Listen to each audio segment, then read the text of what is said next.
নমস্কার বন্ধুরা, ড্রাগন ফল গাছে মার্চ এপ্রিল মাসে অনেক ভালো ফুল পাওয়ার জন্য যে গুরুত্বপূর্ণ পরিচর্যার প্রয়োজন তার সবচেয়ে সঠিক সময়টি হলো এই ফেব্রুয়ারি মাস। এই ফেব্রুয়ারি মাসের মধ্যেই এমন কিছু যত্ন নিয়ে নিতে হবে যার উপর কিন্তু নির্ভর করে আগামী দিনে ড্রাগন ফল গাছের ফুল ফল আসা। এই সময় ড্রাগন গাছগুলোর জন্য যে উপযুক্ত ব্যবস্থা নিতে হবে তার মধ্যে প্রথমটি হলো সঠিক ডাল নির্বাচন এবং 2 উপযুক্ত সার প্রয়োগ। ডাল ছাঁটাইয়ের পর আমাদের যে গাছগুলোতে নতুন গ্রোথ এসছে, যে গাছগুলো নতুন বসানো, সেই গাছগুলোতে আমি বলেছি পুরনো ভিডিওতে জানুয়ারি মাসের ভিডিওতে আমি বলেছিলাম, সেইগুলোতে কিন্তু আমাদেরকে 15 দিন অন্তর অন্তর জৈব তরল সার দিয়ে যেতে হবে। আর যেগুলোতে পুরনো, যেগুলো 6 মাসের পুরনো, সেইগুলোতে কিন্তু জানুয়ারি মাসে আমাদের জৈব তরল সার দেওয়াটা বন্ধ করতে হবে। তার আগে তার সঙ্গে আমাদেরকে কিছু ফল পাওয়ার জন্য কিছু স্পেশাল সার দিতে হবে। এই যে ডালগুলো দেখা যাচ্ছে কত শক্ত ডাল, এটাও একটা শক্ত ডাল, এগুলোতে কিন্তু ফুল আসবে ফেব্রুয়ারি বলছি কেন, মার্চের শেষের থেকে এপ্রিলের শুরুর দিকে এগুলোতে কিন্তু ফুল আসবে, কিন্তু সঠিক পরিচর্যা না নিলে কিন্তু এগুলোতে ফুল আসবে না। যাদের কাছে এই গাছগুলো রয়েছে তারা কিন্তু অবশ্যই এখন এই ফেব্রুয়ারি মাসের মাঝামাঝি সময় কিন্তু একদম উপযুক্ত সময়।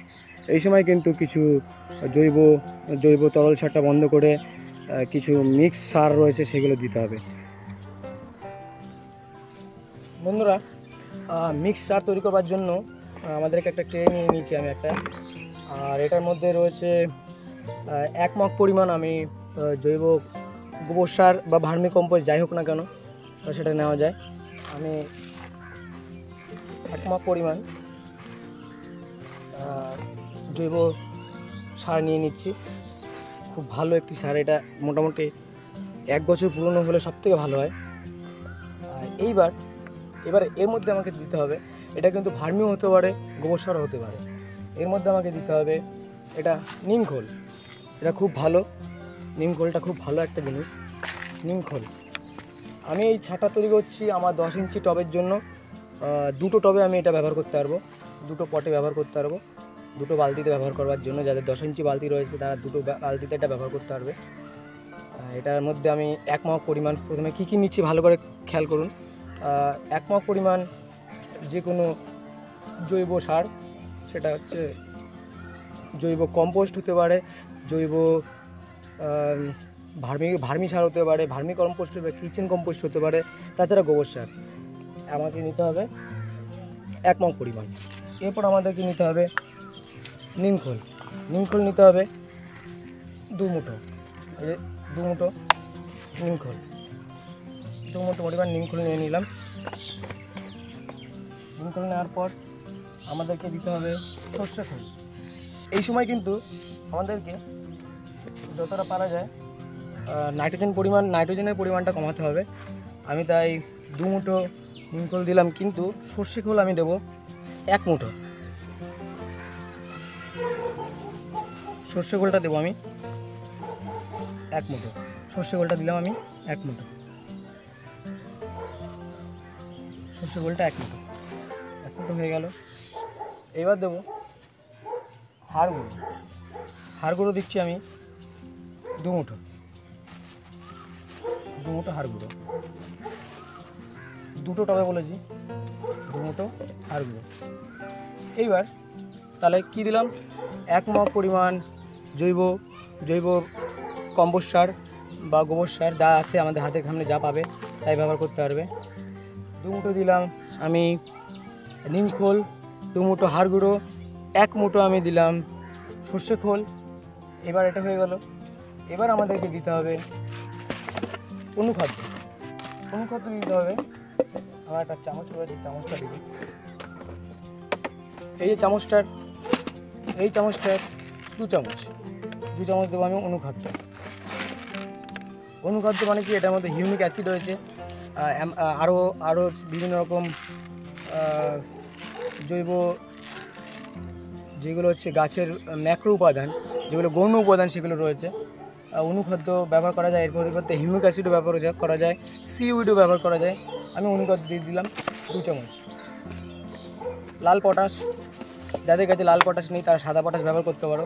সাদা পটাশটা ব্যবহার করা সবথেকে ভালো। যেহেতু এখন আমরা ফুল দরকার, ফুল কিন্তু লাল পটাশের জন্য খুবই দরকারি। লাল পটাশ কী করে, গাছের রোগ প্রতিরোধ ক্ষমতা বাড়ায়, রোগ প্রতিরোধ ক্ষমতা বাড়িয়ে গাছের ফুল আনতে সাহায্য করে, ফুল ফল ঝরে পড়া থেকে আমাদের গাছটাকে বাঁচায়। এটা দেবো আমি 2 চামচ, 1 চামচ, 2 চামচ। লাল পটাশ হয়ে গেল। এবার আমাদেরকে দিতে হবে কিছু দরকারি জিনিস যেগুলো গাছের জন্য অবশ্যই প্রয়োজন। সেটা হচ্ছে এই যে ম্যাগনেসিয়াম সালফেট। ম্যাগনেসিয়াম সালফেট আমরা কিছুটা লালচে ধরনের রঙের পাই, যেগুলো আমরা যেটা হচ্ছে সঠিক আমার নামটা মনে নেই, আর কিছু পাওয়া যায় এরকম সাদা ম্যাগনেসিয়াম সালফেট। এটা দেবো আমরা 2 চামচ।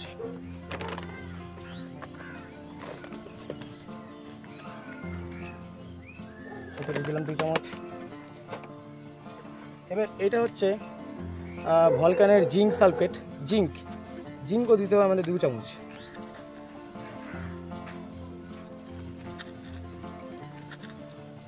জিঙ্ক দিয়ে দিলাম 2 চামচ। এবার করতে হবে আমাদের বোরন। এটা একটা বোরন রয়েছে, বোরন সারটাও গাছের জন্য খুবই প্রয়োজনীয়। বোরন সারটা আমরা দিয়ে দিলাম 2 চামচ। এগুলোর আলাদা আলাদা ব্যবহার রয়েছে, আমি পরবর্তী ভিডিওতে এগুলোর আলাদা আলাদা ব্যবহার সম্পর্কে বোঝাবো। এগুলো সবই গাছের জন্য, গাছের রোগ প্রতিরোধ ক্ষমতা বাড়ানোর জন্য। এছাড়া গাছের বিভিন্ন গৌণ উপাদানগুলো, গৌণ সমস্যাগুলো, যে গৌণ খাদ্যর পুষ্টি মৌলগুলোর ঘাটতি বাড়াতে সাহায্য করে। তো এবার আমরা এটাকে মিশিয়ে ফেলবো। এর সঙ্গে কেউ ছত্রাকনাশক মিশায়, আমি মিশাচ্ছি হচ্ছে কীটনাশক। এটার মধ্যে আমার একটা কীটনাশক রয়েছে, যে কোনো দানা ওষুধ ব্যবহার করা যায়। আমি একটা দানা ওষুধ ব্যবহার করি। এই দানা ওষুধটা আমি দিচ্ছি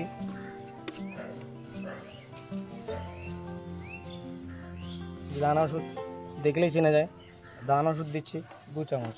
অনেকে বলে যে ড্রাগন গাছে অত পোকা লাগে না, কিন্তু পিঁপড়া, এখন গরমে পিঁপড়া হতেই পারে। তো কিছুটা দানা ওষুধ দিয়ে দিলাম, যেহেতু হাড় গুঁড়ো দেওয়া আছে, পিঁপড়া লাগতেও পারে। তো সব কিছু ব্যবহার করা হয়ে গেছে। তো কী মেশানো হলো এর মধ্যে, এবার সবগুলো ভালো করে মিশিয়ে ফেলতে হবে। এক মগ পরিমাণ আমাদের গোবর সার বা ভার্মি সার ব্যবহার করতে হবে। তার সঙ্গে ভালো করে সেটা খেয়াল করে নিন বন্ধুরা, এটা কিন্তু জানা খুবই প্রয়োজন কী ব্যবহার করছি। দরকার পড়লে কোথাও নোট ডাউন করে রাখো। এক মগ পরিমাণ যে কোনো জৈব সার, ভার্মি বা গোবর সার, তার সঙ্গে 2 মুঠো নিমখোল, 1 মুঠো সর্ষে খোল, 2 মুঠো হাড় গুঁড়ো, এছাড়া 2 চামচ করে অনুখাদ্য। সেটা অনুখাদ্যের পরিবর্তে হিউমিক অ্যাসিড ব্যবহার করা যায়, তারপর হচ্ছে সিউইড ব্যবহার করা যায়। এইগুলো সবই ব্যবহার করা যায়। সি এক্সট্রাক্ট নামে একটা জিনিস পাওয়া যায়, সেটাও ব্যবহার করা যায়। তো 2 চামচ পরিমাণ সেই হিউমিক অ্যাসিড, 2 চামচ বোরন, জিঙ্ক এবং 2 চামচ ম্যাগনেসিয়াম সালফেট। আর কি করলাম, দানা ওষুধ। এটার মধ্যে কেউ ছত্রাকনাশক ব্যবহার করে, আমি ছত্রাকনাশক এভাবে ব্যবহার করব না।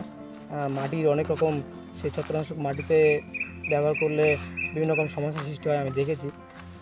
অনেকে ব্যবহার করে, তারা ব্যবহার করুক, তোমরাও ব্যবহার করতে পারো। আমি বলবো যে এই সময় ছত্রাকনাশক ব্যবহার করার দরকার নেই। ছত্রাকনাশক গাছে ছত্রাক লাগলে গাছে স্প্রে করো, যেখানে ছত্রাক লাগে সেখান থেকে চেঁচে ফেলে দিয়ে ছত্রাকনাশক সেখানে লাগিয়ে দাও। ড্রাগন গাছ এমনিতেই রোগ পোকা এছাড়া ছত্রাকের সমস্যাগুলো কম হয়, যেহেতু মেঘলার সময় বলছি, কারণ কুয়াশার সময় কেটে গেছে, এখন ছত্রাকনাশক অতটা লাগবে না। তো সব কিছু মিশিয়ে ফেলেছি, এইবার সেগুলো গাছে প্রয়োগ করার সময় আমি বলেছি এই পরিমাণটা 2টো গাছের জন্য, 2টো টবের জন্য। তো 2টো টবে আমি এটা ব্যবহার করে দেখাবো বন্ধুরা। এটা হলো একটা গাছ যেটা 6 মাসের পুরনো। এর মধ্যে আমি শিকড় কেটেছিলাম, শিকড় কেটে নভেম্বর মাসে খাবার দিয়েছিলাম, তার ভিডিও করা হয়নি। পরবর্তীতে হয়তো ভিডিও করব, কিন্তু জানুয়ারি মাসে কী ব্যবহার করেছিলাম, জানুয়ারি মাসে কী পরিচর্যা করেছিলাম সেটা কিন্তু আমি বলেছি। তো এটা এখন ফেব্রুয়ারি মাস চলে এসেছে, ফেব্রুয়ারি মাসের মাঝামাঝি সময় কিন্তু আমাদেরকে এই মিশ্র সারটা অবশ্যই গাছে দিতে হবে, না হলে কিন্তু ফুল আসতে অসুবিধা হবে। তো এটা আমি এখন কিন্তু কোনো রকমভাবে আরেকটা কথা বলে দিই, গাছের গোড়া খোঁচানোর দরকার নেই, কারণ এই সময় প্রচুর পরিমাণে নতুন নতুন শিকড় বেরোচ্ছে। সেইগুলো খুঁচিয়ে দিলে কিন্তু গাছের সমস্যা হবে। সামান্য পরিমাণ হাত দিয়ে একটু আলগা করে এই গোবর সারটা এই উপরের যে এই জৈব সারটা যে উপরের ফাঁকা অংশটা সেটার উপর ছড়িয়ে দিতে হবে।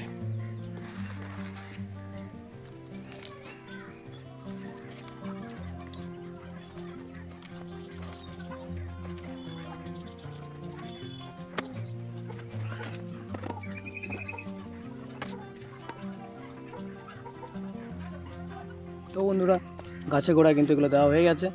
এবার আমাদেরকে জল ঢেলে দিতে হবে।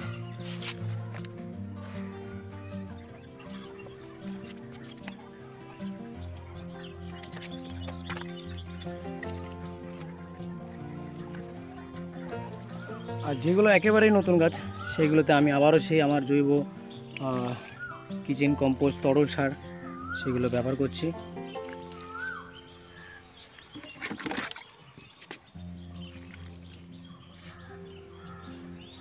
তো এই হচ্ছে প্রয়োগ। তো বন্ধুরা, এরকম করলে কিন্তু এই পরিচর্যা গ্রহণ করলে কিন্তু এই যে গাছের গোড়ায় জল দিয়ে দিয়েছি, এরপর কিন্তু এটাকে শুকনো খড় বা বিছালে দিয়ে আমাদেরকে ডেকে রাখতে হবে। কারণ রোদের তাপে কিন্তু এইগুলো জল শুকিয়ে গিয়ে গাছের যে পুষ্টি গুণ রয়েছে এর মধ্যে তা কিন্তু নষ্ট হয়ে যায় রোদ লাগলে। রোদ লাগানোর দরকার নেই, এগুলোকে আমাদেরকে ঢেকে দিতে হবে, মালচিং করে দিতে হবে, নাহলে কারণ প্রচণ্ড রোদ পড়া শুরু করেছে। যাই হোক, এটাই ছিল আজকের ভিডিও। এইভাবে তোমরা তোমাদের ড্রাগন গাছগুলো 6 মাসের পুরনো 4 মাসের পুরনো ড্রাগন গাছগুলো যেগুলো তোমরা মোটামুটি এপ্রিলের দিকে 6 মাস হয়ে যাবে বা 7 মাস হয়ে যাবে, সেগুলোতে কিন্তু এইভাবে তোমরা প্রয়োগ করতে পারো, ব্যবহার করতে পারো। নিচের ডালগুলো সব কেটে ফেলো, 15 দিন অন্তর অন্তর ছত্রাকনাশক দিয়ে যাও, গাছে স্প্রে করো। আর এই ফেব্রুয়ারি মাসের মাঝে এই মিশ্র সারটা তোমরা গাছে খাবার হিসেবে দাও। এতে কিন্তু প্রচুর পরিমাণে পুরনো ডালগুলোতে প্রচুর পরিমাণে শাখা বেরোবে এবং নতুন ডালগুলো গ্রোথ বৃদ্ধি পাবে। এই যে গাছের কিন্তু গ্রোথ এখন খুবই ভালো। আর এই সার ব্যবহার করার ফলে কিন্তু ফেব্রুয়ারির শেষে, মার্চের শেষের থেকে এবং এপ্রিলের শুরুর দিক থেকে কিন্তু প্রচুর পরিমাণ নতুন নতুন ফুল আসবে, এছাড়া ফল আসবে। আর যেগুলো পুরনো, যেগুলো নতুন বসানো, এই যে নতুন বসানো, এইগুলোতে কিন্তু তোমাদেরকে 15 দিন অন্তর অন্তর, এগুলো 6 মাস এখন হয়নি, 15 দিন অন্তর অন্তর, 6 মাস হওয়ার আগে পর্যন্ত 15 দিন অন্তর অন্তর আমাদেরকে জৈব তরল সার, সেটা খোল পচা সার হতে পারে, জৈব কিচেন কম্পোস্ট সার হতে পারে, জৈব যেটা তরল, জৈব তরল কিচেন কম্পোস্ট সার, এই নিয়ে আমি কি করে কিচেন কম্পোস্ট সার তৈরি করা যায়, জৈব তরল সার পাওয়া যায়, জৈব তরল সার তৈরি করা নিয়ে কিন্তু একটি ছোট্ট ভিডিও আমার চ্যানেলে রয়েছে। ডিসক্রিপশন বক্সে সেটা লিঙ্ক আমি দিয়ে দেবো, তোমরা আই বাটনে সেই ভিডিওটা পেয়ে যাবে। এছাড়া এন্ড স্ক্রিনে তোমরা পাবে, সেটা তোমরা গিয়ে কিন্তু দেখে নিতে পারো। সেখানে তোমরা একই সঙ্গে দুটো সার, কম্পোস্ট সার এবং জৈব তরল সার কীভাবে তৈরি করা যায় তার একটা ছোট্ট ভিডিও পাবে। ভিডিওটা তোমাদের অনেক উপকারে আসবে এবং আশা করছি আজকে ভিডিওটাও তোমাদের অনেক উপকারে আসলো। তো বন্ধুরা, দেখা হচ্ছে নতুন কোনো ভিডিওতে আবারও। এবং এই ভিডিওটি ভালো লাগলে, এই ভিডিওটি আমার এই টিপসটি ব্যবহার করতে পারলে তোমরাও আশা করছি তোমাদের ড্রাগন গাছগুলোতে নতুন নতুন ফুল পাবে এবং ফল পাবে। পরবর্তী ভিডিওতে আমি জানাবো কী করে এই ফুলগুলো আসার পর পরিচর্যা করতে হবে, ফেব্রুয়ারি মাসের পর মার্চ মাসের সময় কীভাবে কী পরিচর্যা করতে হবে সেগুলো নিয়ে আবারও ভিডিও করব। তো বন্ধুরা, তোমরা নিশ্চয়ই দেখতে পেলে, নিশ্চয়ই জানতে পারলে ড্রাগন গাছগুলোতে কীরকম সার প্রয়োগ করতে হবে, কি কি সার দিতে হবে, কি কি মিশ্রণ দিতে হবে। কিন্তু এই সার প্রয়োগের আগে আমাদের ফুল ফল আনার জন্য প্রয়োজনীয় ডালগুলো কিন্তু বাছাই করে নিতে হবে। সঠিক ডাল না রাখতে পারলে কিন্তু ভালো ফুল ফল আসবে না, কারণ প্রচুর ডাল চলে আসে ড্রাগন গাছে। এই প্রচুর ডাল রাখলে কিন্তু গাছের কিন্তু প্রচুর ক্ষতি হয়।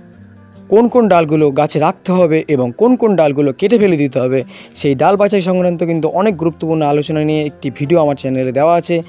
এই ভিডিওর এন্ড স্ক্রিনে এবং ডেসক্রিপশন বক্সে তোমরা সেই ভিডিওর লিঙ্কটি পেয়ে যাবে।